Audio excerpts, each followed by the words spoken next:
Assalamu alaikum wa rahmatullahi wa barakatuh. Marriage is a topic that is very important in Islam. Islam is a religion that covers all aspects of life, and marriage is a huge part of Islam, a huge part of life itself. It would surprise you to know that about 1/4 of Islamic law covers marital law. One of the greatest books of Islamic law in the Hanafi madhab is Al-Hidayah. And Al-Hidayah is broken up into 4 parts, traditionally studied in the madaris for 2 years. The first volume covers acts of worship such as Salah, Zakah, Sawm, Hajj. The second volume covers nikah, so how marriage works, how one gets married, issues if they arise, what can be done, arbitration, divorce law, etc. And then there's 2 more volumes after that. This means that in Islam, marriage is really important.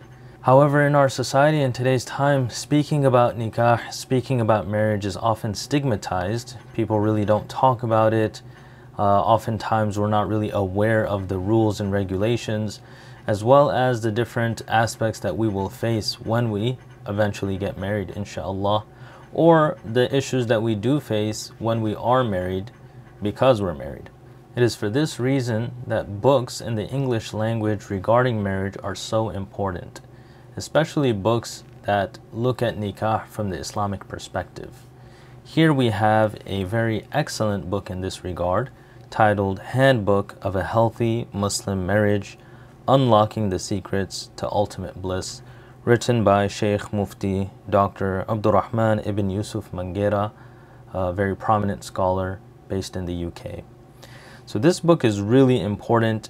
Every February in Masjid Uthman, where I serve as a resident scholar, we like to have an intensive program that covers about a weekend, 3 nights, wherein people who are looking to get married or existing couples can come and understand aspects of nikah. To curate that course and to gather the material, one of my sources was this book here. Now let's take a look at the back of the book and read some of these statements of very prominent scholars so that we can understand how important the book is. Mufti Ismail Menk from Zimbabwe, the very famous Sheikh, may Allah preserve him, states, Alhamdulillah, a very well thought out and well written book, clear, to the point, and beneficial. The Honorable Prince Ghazi bin Muhammad states, this book is contemporary Islamic self-help at its finest. It is unique in that it combines an enlightened but orthodox Islamic perspective with the author's years of pastoral experience dealing with marriage issues among Muslims in the West. Every young Muslim who is newly married or wishes to get married should read it. It might save them from making terrible mistakes they will later regret. I know of no better book for this. It is also well written and easily digestible. May God reward Mufti Manghera for writing it and making his tremendous experience and wisdom available for a paltry price. So definitely the value contained in the book is much greater than the price of the book itself. The price is not expensive at all, but the gems in here are priceless. Dr. Tamara Gray, she states, Handbook of a Healthy Muslim Marriage by Mufti Abdurrahman Manghera will be the first book I give my son as he begins to contemplate the life stage of marriage and family. This book encourages the reader to grow his mindset from thinking solely about the legalities of marriage to contemplating its realities, with sweet tips about romance and just plain old goodness. Ustada Zainab Ansari states, with a wealth of experience and a warm, sympathetic tone, Sheikh Abdurrahman brings the insight of a scholar with thousands of hours of spiritual and marital counseling practice and Islamic erudition to his subject.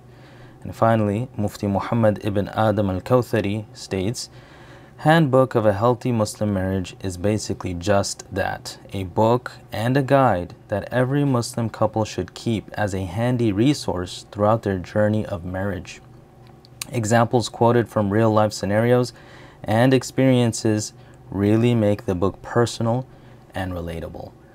So these testimonies, these statements from these great scholars, all of these individuals are extremely well learned in the field of Islam. These testimonies highlight how important the book is, how it is necessary for young people, for people who are already married, for people who are in any step of their journey, and it covers many different aspects. So now let's take a look at the actual book and see what aspects it does contain. First of all, I'd like to congratulate White Thread Press for always making beautiful editions. Their books are always visibly appealing. As you can see, the artwork that goes into making these prints. So White Thread Press here, just the art that goes on the sides, for me personally, it makes a big deal. I really enjoy it. It refreshes the joy that I have in reading as well. So let's take a look at the table of contents. I'm not going to read every single thing, but just the chapter headings. So he has a section of marriage and family life in Islam. So the importance of marriage, what is the position of nikah in Islam, the exhortations in Quran and Sunnah for it, how it is an act of Sunnah and it is an act of guidance. Muslims are actually encouraged to get married. Number 2, preparing for marriage, practical steps, etc. What you need to do if you are an individual who is not married looking to get married. Number 3, what to look for in a spouse. So notice he talks about what you need to do before marriage first, then he talks about what you need to look for in a spouse. Thereafter, how to find a spouse. So tips on how to look for a spouse, checking their background, seeing if they're right for you, etc. in the Islamic way. Number 5, the marriage contract and wedding ceremonies.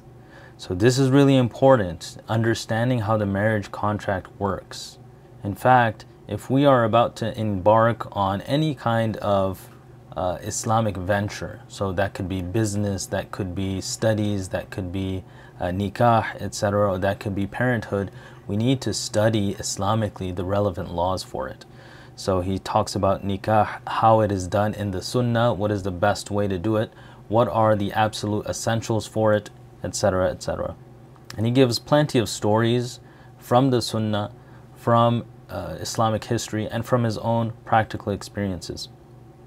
Number 6, how to build a successful relationship. So here he talks about aspects of a person who is already married. So this book is not only for those who are looking to get married, but those who are already married can also benefit from it. Number 7, sexual intimacy, romance, and etiquette. So things that are often stigmatized and people don't really talk about and they kind of shun it. Islamically, we're not supposed to. Rasulullah ﷺ spoke about these in the most modest way possible, but he was very clear as well. So here, this is really important for every single person who is looking to get married or is married to read about these. Number 8, the wider family unit, children and in-laws. Extremely important to demarcate what is culture versus what is religion. What aspect of the religion do I need to follow? Where are the lines that need to be set? And then where does culture start? No one is saying that a person doesn't have to follow culture. However, if the culture is contradicting the laws of Islam, we give preference to the laws of Islam always. And it is also good to know when this is a duty to Allah subhanahu wa ta'ala, a duty to my husband, or a duty to my wife, versus a cultural duty, which has no religious implications. Number 9, dealing with marital problems. So again, it's good for people who aren't married to know about this beforehand. However, people who are married really need to read these things, because everyone who is married knows that there's going to be problems. There are problems in every single marriage. And then number 10, aspects of divorce. And he talks about things like how our society has stigmatized divorce, how if someone is divorced, it is practically impossible in our cultures to get them remarried, which is completely against what we have seen from the Sahaba, from the lives of the companions of Rasulullah, the pious and the early generations of Islam. And then finally, a conclusion. So this book is covers so many different topics in about a little bit over 250 pages. So you can see the thickness of the book. And you can see the artwork, as I mentioned before, in these chapters. He has some Islamic calligraphy, quotations from the Quran itself, and then he goes on. I'm going to share with you how the book was put together, the idea behind it, which is written in the introduction. So it's about 2 paragraphs here, inshallah, and then I'll share one more thing and conclude. So Shaykh Abdul Rahman, he says, the idea for this book was born from the immense interest that programs and talks on marriage-related topics generate. And any imam knows that whenever marriage is talked about or there's a marriage seminar, there's a large amount of people coming. Usually our programs that we hold at our masjid, the marital programs, marriage-related programs, are the ones that get booked, and they are the ones that get filled up really quick. He says, they tend to be some of the most well-attended programs in the Muslim community. Repeatedly have I heard the need being expressed for another book on marriage. Several times I have been invited to deliver talks and even whole day seminars on the subject. I'm sure there are many excellent books on the Islamic marriage, but I intentionally avoided reading any while writing this one. This is because I wanted this book to be purely based on my experiences, interactions, and learning, and did not want it to be a repeat of what others had said. So this is really unique. He didn't research other books, although he is a very well-accomplished scholar and knows the original sources, Quran, Hadith, etc., where to look for the Islamic understanding of nikah.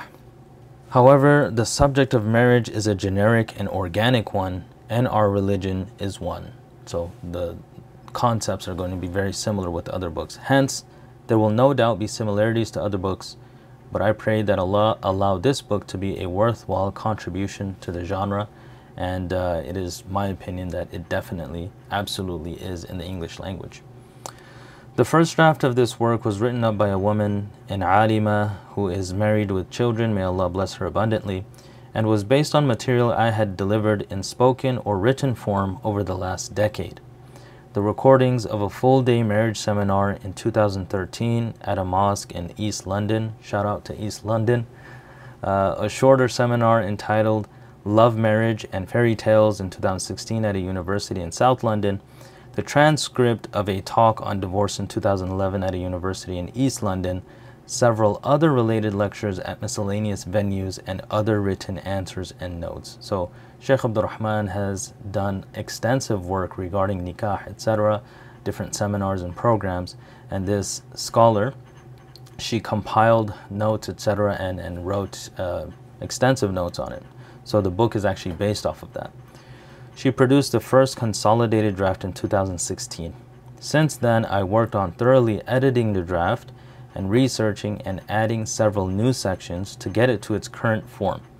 Its first rendition, being drafted by a woman, has probably helped it to be more balanced and not entirely from a man's perspective. So this is essentially how the book was put together. You saw what the book contains and the story behind the book. One thing I do like about the book is that Shaykh Abdul Rahman, since he is extremely scholarly, mashallah, he puts the Arabic, whenever he is quoting a verse, whenever he's quoting different things, he puts Arabic in there, which is beneficial for people who love Arabic, people who understand Arabic. As you can see here, the verse is written out in Arabic. Anywhere where he quotes the verses, he'll write them out. As for ahadith, etc., he doesn't write out the ahadith because it could be lengthy. He doesn't write it out in Arabic. He does put the sources, though, as you can see here. These are the books, etc., that he is citing for whatever he's quoting here, and then he sources them. I wanted to share with you this story, and then there's a poem here, so he writes the poem out in Arabic as well. And again, this is something that is sometimes stigmatized. This is a really good story. He says, "It is now well known that women also have sexual needs. However, there are still many misunderstandings in some cultures about this. Islam is very open about the need for sexual fulfillment for both spouses. People generally understand that men have a need, as a man's sexual needs are obvious. there's an evident, clear change in the way his desire is aroused and satisfied. For women, this need is more subtle and unjustly overlooked. It is narrated by Zayd bin Aslam that Umar ibn al-Khattab radiyallahu anhu was patrolling at night while he was the caliph of the Muslims, and passed by a house where a woman was inside reciting some verses of poetry. In it she said, he quotes the Arabic, تطاول هذا الليل واسود جانبه وطال علي ألا خليل ألاعبه فوالله لولا خشية الله وحده لحرك من هذا السرير جوانبه. She says, this night is so long, both ends of it are so dark. It goes so slowly, for I have no husband I can play with. By Allah, were it not for the fear of Allah alone, the four sides of this bed would have shook. So this lady, as the story goes, her husband was not there, so she was lamenting, and she was having her desires. As a human being, she has desires, and she was saying that this night is not finishing, and I'm filled with desire, and if it wasn't that I fear Allah, then I could have fulfilled these desires in a haram way. And she said that the four sides of this bed could have shook. Umar radiyallahu anhu in the morning sent someone to find out who the woman was. It was said that she was so-and-so, and that her husband was out in the path of Allah as a warrior. So her husband was out fighting, and he was away. And so she was having these desires after a period of time that he was away. Umar radiyallahu anhu recognized the gravity of the situation and sent a woman to keep her company and had her husband called back. So a woman was sent. Umar radiyallahu anhu cared for every single individual. He sent a woman to stay by her to keep her company so she won't get lonely, and this way keep her mind off of these desires. And then at the same time, he sent a letter to his generals, etc., to send that individual back. He then went to his daughter Hafsa radiyallahu anha, Umar radiyallahu anhu did, and asked her for the maximum amount of time it would be reasonable to expect a woman to be away from her husband. She suggested 4 or 6 months. So Umar radiyallahu anhu would go to his daughter to ask her for fatawa. She was a scholar, she was the wife of Rasulullah sallallahu alaihi wasallam. He would ask her for her opinions. She said about 4 to 6 months. And so this limit was set for those on military campaigns.